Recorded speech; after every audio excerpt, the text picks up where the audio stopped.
অনেক দিন যাবৎ আপনাদের সাথে কোনো ব্লগ শেয়ার করা হয় না, তাই ভাবলাম আজকে একটা ব্লগ শেয়ার করি যে আমি একটু বাইরে গিয়েছিলাম, কি করলাম, তো সেটাই আপনাদের সাথে শেয়ার করি।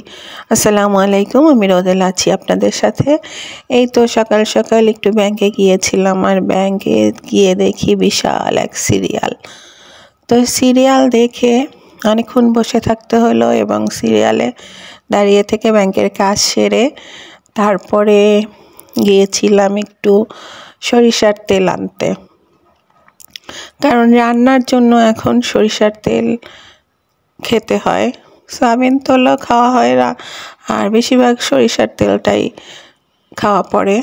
তো এর জন্য সরিষার একদম খাঁটি সরিষার তেল নিলাম, ঘানি ভাঙিয়ে। তারপরে কিছু সবজি কিনবো, এর জন্য সবজি বাজারে চলে আসলাম। আর এখানে তাজা তাজা কিছু সবজি ছিল, বেগুন। তো বেগুনগুলো দেখে খুব পছন্দ হলো, আর এগুলো নিয়ে নিলাম। তারপরে গিয়েছিলাম একটু শুটকি কিনবো। তো শুটকি নিয়ে এখান থেকে শুটকি কেনা শেষ হয়ে গেল, আর এখান থেকে চলে গেলাম মুরগির দোকানে। তারপর মুরগি কিনলাম, আর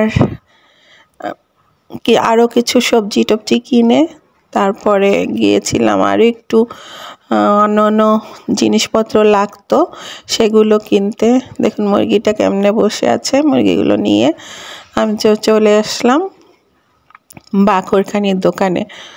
তো এখান থেকে বাকরখানি নিলাম। সকালবেলা অনেক সময় নাস্তা বানাতে না ইচ্ছা করলে চা দিয়ে দেখা যায় বাকরখানি খাওয়া যায়, এজন্য বাকরখানি নিয়ে নিলাম। আর এই মুহূর্তে যদি আপনারা আমার এই ভিডিওটি ইউটিউব চ্যানেলে দেখে থাকেন, তবে প্লিজ একটি সাবস্ক্রাইব করবেন, আর পাশে থাকা বেল বাটনটি বাজিয়ে দিবেন। আর এই তো চলে আসছি বাসায়। আর যারা আমার ফেসবুক পেজে দেখতে পাচ্ছেন এই মুহূর্তে, তাদের কাছে অনুরোধ, প্লিজ ফলো দিবেন, এবং সুন্দর সুন্দর গঠনমূলক একটি কমেন্ট করবেন।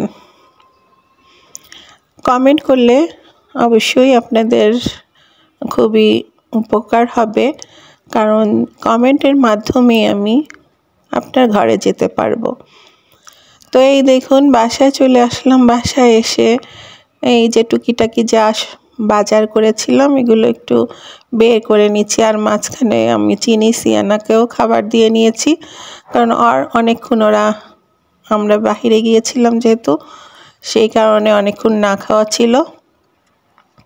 তো ওদেরকে খাবার দিয়ে আমি আজকে কি রান্না করব, এখানে ধনিয়া পাতা ভর্তা করব, মুরগি মাংস রান্না করব।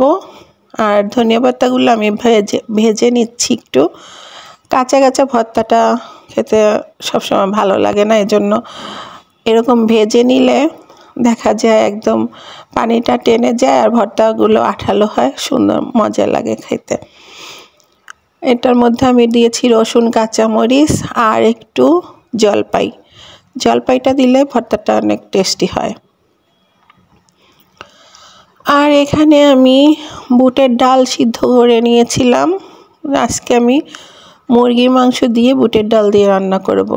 তা মুরগির মাংস দিয়ে বুটের ডাল কিন্তু সচরাচর আমরা খাই না, তো আজকেই রান্না করতেছি। ভালোই লাগছিল, যেহেতু ভয়েসটা পরে দিয়েছি, কিন্তু আগে দিলে বুঝতাম না, পরে দিয়েছি বলে বলছি যে খুবই মজা হয়েছিল রান্নাটা।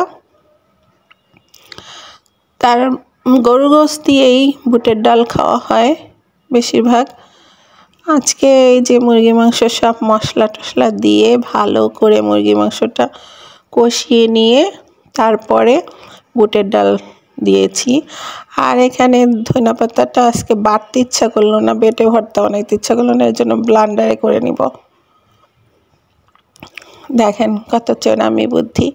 এরকম কিন্তু মাঝে মাঝে ভর্তা খেতে ইচ্ছা করলে ব্লান্ডারে দিয়ে খেতে পারেন। লবণ দিতে মনে ছিল না, তাই লবণটা একটু পরে মিক্সড করেছি।